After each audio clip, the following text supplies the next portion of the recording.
Hyderabad TDP కార్యాలయంలో రావుల చంద్రశేఖరరావు మీడియాతో మాట్లాడుతున్నారు. లైవ్ చూద్దాం. జగన్మోహన్ రెడ్డిని మీకు ఎందుకంత ప్రియమైపోయిండు, ఎంత అంత ఆప్తమిత్రుడైపోయాడు, లోటస్ పాండుకు పోయి భోజనం చేసేంత స్నేహితం ఎప్పుడు వచ్చాయని అడుగుతున్నాను. అట్లే జగన్మోహన్ రెడ్డి గురించి కవిత గారు చెప్పారు 29 నవంబర్ 2012. అందులో ఆమె చెప్పింది,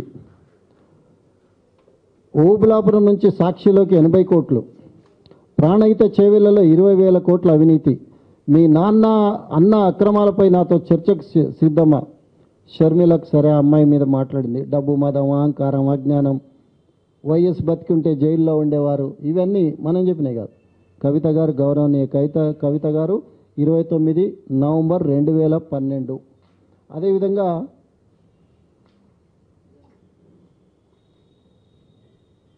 25 నవంబర్ 2012 ఇది కేటీఆర్ చెప్పాడు. వైఎస్ఆర్ అంటే వై అంటే యముడు, ఎస్ అంటే సైంధవుడు, ఆర్ అంటే రాక్షసుడు. గొప్ప అబ్రివేషన్ చెప్పాడు. మేము నిజమే అంటున్నాం. ఇది మీరేమో మళ్ళీ స్టాండ్ మారినట్టు అనిపిస్తుంది. సరే, ఇది అభిప్రాయం మీకు ఇప్పటికి ఉందా లేదా అని అడుగుతున్నాను కేటీఆర్ గారిని. ఇది మీరు చెప్పిందే, మేము చెప్పింది కాదు. వైఎస్ఆర్ అంటే వై అంటే యముడు, ఎస్ అంటే సైంధవుడు, ఆర్ అంటే రాక్షసుడు అని మీరు చెప్పారు. వైకాపా నాయకురాలు కొండా సురేఖ మాట తీరు మార్చుకోవాలి. తెలంగాణ ప్రజల రక్తాన్ని పిండి తాగిన రాక్షసుల పార్టీలో ఉన్నారని ఆమె గుర్తు తెచ్చుకోవాలి. రాజశేఖర రెడ్డి దొడ్డిదారిన జగన్ కోసం ధనాన్ని దోచిపెట్టారు. ఆ ధనాన్ని కాపాడుకోవడానికి జగన్ ఇతర పార్టీలోని వారిని తన పార్టీలోకి ఆహ్వానిస్తున్నారని, దోపిడీ సొమ్ముతో ఎమ్మెల్యేలను కొంటున్నాడని చెప్పి జగన్మోహన్ రెడ్డి మీద కేటీఆర్ చెప్పాడు. మేము చాలా అప్రిషియేట్ చేసినాము ఈ లైన్. ఎందుకు ఈ లైన్ మారింది? అట్లే వెరీ ఇంట్రెస్టింగ్ ఏంటంటే, కేటీఆర్ ఒక బహిరంగ లేఖ తెలంగాణ ప్రజలందరికీ రాశాడు. దిస్ ఈజ్ ఆన్ 24/11/2012, 24 నవంబర్ బహిరంగ లేఖ రాశాడు. ఇప్పుడు ఈ ప్రెస్ కాన్ఫరెన్స్ కూడా ఈ లేఖ లేని మొదటి పారాగ్రాఫే నాకు స్ఫూర్తి. I appreciate this letter. దీంట్లో ఫస్ట్ పారాగ్రాఫ్ వల్లనే నేను ఇవాళ ప్రెస్ కాన్ఫరెన్స్ పెట్టడానికి ఇన్స్పిరేషన్. ఫస్ట్ పారాగ్రాఫ్ ఏం చెప్తుందంటే, తెలంగాణ బిడ్డలకు బహిరంగ విజ్ఞప్తి. రాజకీయ నాయకులకు, పార్టీలకు ప్రజల మతిమరుపు మీద అపారమైన విశ్వాసం. ఓపెనింగ్ సెంటెన్స్ సార్ ఇది. రాజకీయ నాయకులకు, పార్టీలకు ప్రజల మతిమరుపు మీద అపారమైన విశ్వాసం. తాము ఏం మాట్లాడినా, ఏం చేసినా ప్రజలు కాలక్రమంలో గుర్తుంచుకోరని, ఖచ్చితంగా మర్చిపోతారనే ఒక చులకన భావం ఉంది. తామేదో నిన్ననో మొన్ననో ఆకాశంలోంచి ఊడిపడ్డట్టు, గతంలో సంఘటనలకు అసలు తాము బాధ్యులం కాదన్నట్లు ప్రదర్శిస్తున్న నటనా కౌశలానికి ఖచ్చితంగా ఆస్కార అవార్డు ఇవ్వచ్చు. కేటీఆర్ గారి బహిరంగ లేఖలో పదజాలాలు ఈ ఓపెనింగ్ సెంటెన్స్లే ఇవి ఇంత అద్భుతంగా రాస్తాడండి. I like this youngster. ఆ కంటెంట్ను కూడా నేను ఏకీభవిస్తున్నా. మరి ఎందుకు ఈ కంటెంట్ ఇప్పటికీ స్టాండ్స్ కూడా ఆర్ నాట్, ఒకసారి ఆయన చెప్పాలి. అట్లే రాజేంద్ర, ఏది నీ తల ఎక్కడ పెట్టుకుంటామని పరిహాసం చేసిన వైఎస్ ఫ్యాక్షన్ వికటట్టహాసాన్ని మర్చిపోదామా అని అడిగిండు ఆయన. 2009లో బొటాబొటి మెజార్టీతో గెలిచిన తెలంగాణలో ఫ్యాక్షన్ గుండాలను స్వైర విహారం చేయించి, తెలంగాణకు నేను అడ్డము కాదు పొడుగు కాదని మాట్లాడిన అడ్డగోలు మాటలను అక్రమంగా సంపాదించిన మూటలతో ఆకర్ష్ పథకం ద్వారా తెలంగాణ ఎమ్మెల్యేలను కొనడానికి మర్చిపోదామా? ప్రజలు మర్చిపోయారని, మా నాన్న దేవుడని ఇప్పుడు షర్మిలనో జగనో నెత్తి నోరు కొట్టుకొని చెప్పినా ప్రజలు నమ్మరు. ఇంతెందుకు, నిన్నగాక మొన్న సాక్షాత్ పార్లమెంట్లో జగన్ ప్రదర్శించిన వీరాంగాన్ని మర్చిపోరు. ఇడుపుల పాయలు, ముడుపుల మాయలు, గతంలోని గాయాలు. చనిపోయిన వైఎస్ఆర్ ఏమన్నాడో తెలుసు, జైల్లో ఉన్న జగన్ ఏమంటున్నాడో తెలుసు. ఇది ముగింపుగా కేటీఆర్ తెలంగాణ ప్రజలకు రాసిన బహిరంగ లేఖ. ఇప్పుడు ఎందుకు అంత సడన్గా ఈయన మీద మీకు ఈ ప్రేమ వచ్చిందో మాకేమో అర్థం కాక మేము ఇబ్బందులలో ఉన్నాం. చివరికి నిన్న మన కొంత లైమ్ లైట్లో లేడు హరీష్. పాపం ఆయన కూడా ఒక కామెంట్, ఆయన చాలా ఉన్నాయి కానీ మర్చిపోగొట్టి పెడతాయి. ఎందుకంటే వాళ్ళే ఈ మధ్యన హరీష్ మీద రకరకాల వాళ్ళు మాట్లాడుతున్న ఆ పార్టీ ఆయన తరఫున ఏం మాట్లాడడానికి కూడా ముందుకు వస్తలేరు. మనం చూస్తున్నాం. అది ఇంటర్నల్ మ్యాటర్. వాళ్ళ పార్టీలో అంతర్గతంగా ఏముందో మనకెందుకు, మనకు అవసరం కూడా లేదు. జగన్కు జై కొడితే అవినీతికి జై కొట్టినట్టే Harish Rao. Is an important person. గౌరవ శాసనసభ్యుడు, గౌరవ మాజీ మంత్రి. జగన్కు జై కొడితే అవినీతికి జై కొట్టినట్లే. మరి వాళ్ళు మీరు జగన్కు జై కొడుతున్నారు కదా, ఏమనుకోవాలి? జగన్ ఇంటికి పోతురు కదా, జగన్ గెలవాలని చెప్తున్నారు కదా. జగన్ గెలుపు కోసం మేము కష్టపడుతున్నాం అంటున్నారు. కొంతమంది మంత్రిత్వ శాఖలను వదిలేసి ఇదే పని మీద ఉన్నారు. ఒక మంత్రి అయితే అసలు ఆ శాఖలు ఏం జరుగుతుందో చెప్పడు, కానీ ఎంతసేపు నేను అక్కడ పోతా ఆడ పోయి ఉపన్యాసం చెప్తాం, మొత్తం కలిపేస్తాం, మొత్తాన్ని ఓడించేసి వస్తా, చంద్రబాబు నాయుడు ఓడిపోవాలి. ఆ మంత్రి ఈడున్నాగా కూడా కేసీఆర్ మీద ఇట్లే మాట్లాడుతుండే. అరే వద్దా, అంత వేగం వద్దుంటుంటే మేము అయినా వినకుంటుండే. ఏడికి పోయినా అదే వేగం, అదే దూకుడు. మొన్న చంద్రబాబు నాయుడు, ఇవాళ కేసీఆర్, రేపు ఎవరో. సో వాళ్ళు కూడా అప్రమత్తంగా ఉండాల్సిన అవసరం ఉంది. రాజకీయాలలో గెలుపులు, ఓటమిలు, పదవులు రావడం, ఊడిపోవడం అవన్నీ జరుగుతూనే ఉంటాయి. కానీ అంత మాత్రాన మనం ఆ లెవెల్కు ఎందుకు దిగిపోవాలని చెప్పి నేను అడుగుతా ఉన్నా. అట్లే ఈ సర్వీస్ ప్రొవైడర్స్ వీళ్ళందరూ కూడా ఎవరైతే ఐటీ శాఖలను ఓ రకంగా స్కేర్ క్రియేట్ అవుతుందేమో అని నేను వరీడ్ ఉన్నా. హైదరాబాద్ బ్రాండ్ ఇమేజ్ దెబ్బతింటదేమో. హైదరాబాద్ బ్రాండ్ ఇమేజ్ దెబ్బతినకుండా స్కేర్ క్రియేట్ చేసే ప్రక్రియ సరైనది కాదండి. ఈ డేటాబేస్ అన్నది, తర్వాత సమాచారాన్ని సర్వీస్ ప్రొవైడర్స్ ద్వారా తీసుకోవడం అన్నది నాట్ ఏ న్యూ థింగ్.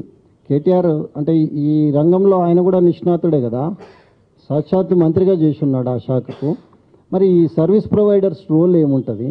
ఇప్పుడు మనం పెడుతున్న ఈ కాన్ఫిడెన్షియల్ డేటా పేరు మీద చేస్తున్న హడావిడి అంతా కూడా వాస్తవికత ఎంత అనేది కూడా చూసుకోవాలి.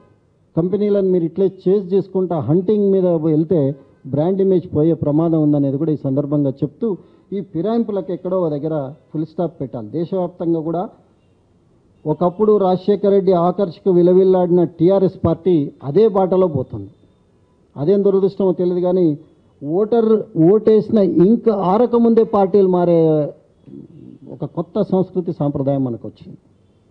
It's a PD, fraud and constitution, fraud and democracy. ఇదో రకంగా చెప్పాలంటే మనం ప్రజాస్వామ్యాన్ని పరిహాసం చేస్తున్నాం, రాజ్యాంగాన్ని అపహాస్యం చేస్తున్నాం. దేశవ్యాప్తంగా కూడా చర్చ జరగాల్సిన అవసరం ఉంది. మొత్తం ఈ ఆపరేషన్ ఆకర్ష్ అనే పదానికి ఎమ్మెల్యేలు, పార్టీలు మారడానికి, కొనుగోళ్లకు, అమ్మకాలకు అన్నిటికీ ఆద్యుడు రాజశేఖర రెడ్డి. ఆ రాజశేఖర రెడ్డి గారి కుమారుడు ఇప్పుడు మన పొరుగు రాష్ట్రంలో ముఖ్యమంత్రి కావాలని మీరు తాపత్రయం. సార్ తెలంగాణ ప్రజలు ఇష్టపడారు సార్, మిమ్మల్ని కూడా ఇష్టపడరు అట్లా చేస్తే. తెలంగాణ అమరవీరుల ఆత్మ కూడా ఘోషిస్తుంది సార్. తెలంగాణను అడుగడుగున అడ్డుకున్న వ్యక్తి, అడుగడుగున మన ప్రాంతానికి నష్టం చేసిన వ్యక్తి, కవిత గారి భాషల్లో ప్రాణహితలో 20,000 కోట్లు తిన్న వ్యక్తులు, రకరకాల దోపిడీలు చేసిన వ్యక్తులు, జైల్లో ఉంటేనే జైలును కబ్జా చేస్తారన్న అంత సమర్థత మీద మనం చేసిన కామెంట్స్ అట్లే ఉన్నాయి సార్. మీరు ఇప్పుడు జగన్మోహన్ రెడ్డి ముఖ్యమంత్రి కావాలనుకుంటే తెలంగాణ ప్రజలు హర్షించరు, ఆమోదించరు. తెలంగాణ ప్రయోజనాలకు నష్టం జరుగుతుంది, తెలంగాణ ప్రయోజనాలకు విఘాతం కలిగిస్తుంది, మనకు కష్టాలు వస్తాయి, నష్టాలు వస్తాయి. ఇట్లాంటి వ్యక్తులు పొరపాటున కూడా రాకూడదని మీరే చెప్పినారు. జగన్కు జై కొడితే అవినీతికి జై కొట్టినట్టే. మీరు అవినీతికి జై కొట్టద్దు సార్. తెలంగాణ ప్రజల నమ్మకాన్ని వమ్ము చేయొద్దని చెప్పి సందర్భంగా నేను కోరుతున్నా. అట్లే యాంటీ డిఫెక్షన్ లా అనేదానికంటే, అది లా అనేదానికంటే పెద్ద ఫ్లా మాది. దాంట్లో ఫ్లా అన్ని లోపాలే ఉన్నాయి.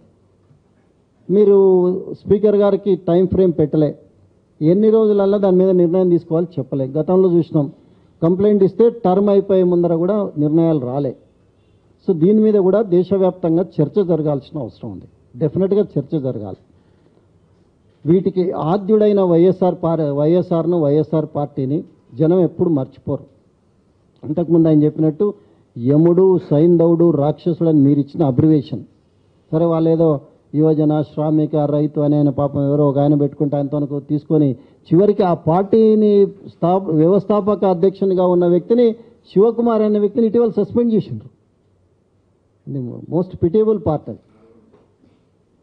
సో ఆ వైఎస్ఆర్ అనే పార్టీని స్థాపితం చేసిన వ్యక్తిని ఇట్లా తొలగించేసిండ్రు. కేటీఆర్ తరచుగా అంటుంటాడు, టీడీపీని చంద్రబాబు నాయుడు గారు లాక్కున్నారు. కాదు సార్, అప్పుడు చంద్రశేఖరరావు గారు మేమందరం ఎమ్మెల్యేలుగా ఉన్నాం. ప్రజాస్వామ్య ప్రక్రియలో మెజార్టీ నాయకత్వం మార్పిడిని కోరుకున్నది. ఆ తర్వాత జరిగిన ఎన్నికలలో తెలుగుదేశం పార్టీ గెలవడం, కేసీఆర్ లాంటి వ్యక్తులు, పెద్దలు, చంద్రబాబు నాయుడు గారు ఆనాడు తీసుకునే సముచితమైన నిర్ణయం వల్ల పార్టీ ప్రజలు ఉన్నారు. బీసీలకు, బడుగు బలహీన వర్గాలకు అండదండలుగా తెలుగుదేశం పార్టీ ఉంది.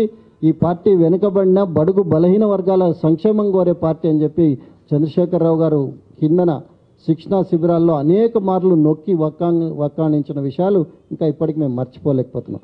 సో వీటన్నిటినీ మరొకసారి సమీక్ష చేసుకొని మంత్రులను కూడా కొంచెం వాళ్ళకు మరి పనిచేసే అవకాశం ఇచ్చి శాఖల మీద దృష్టి పెట్టేటట్టు చూడండి.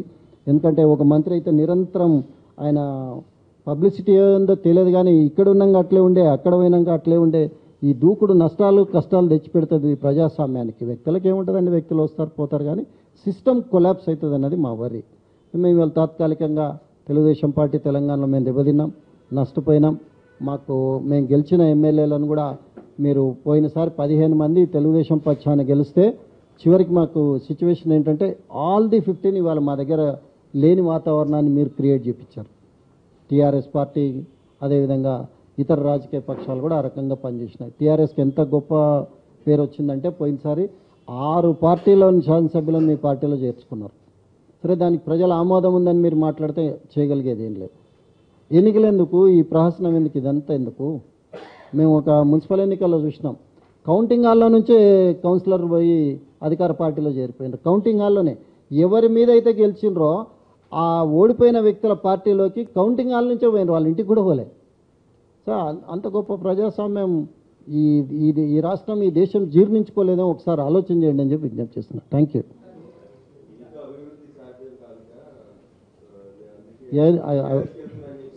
ఫైన్ సార్, అభివృద్ధికి అనేక కులమానాలు ఉన్నాయి సార్. అభివృద్ధి ముఖ్యమంత్రి గారే చాలా సందర్భాల్లో చెప్తారు, సంక్షేమ అభివృద్ధి కార్యక్రమాలకు రాజకీయం అడ్డు కాదంటున్నాడు. ఏ నియోజకవర్గం మేము చూడడం, ప్రతిపక్ష ఎమ్మెల్యేలు ఎవరు తేడాలు భిన్నాభిప్రాయాలు ఉండవు. ముఖ్యమంత్రి కాన్స్టిట్యున్సీలో ఏమవుతుందో సామాన్య కాన్స్టిట్యున్సీలో మామూలు ఎమ్మెల్యే దగ్గర కూడా అదే పనులు అవుతాయని ఆయన చెప్తూనే ఉన్నాడు.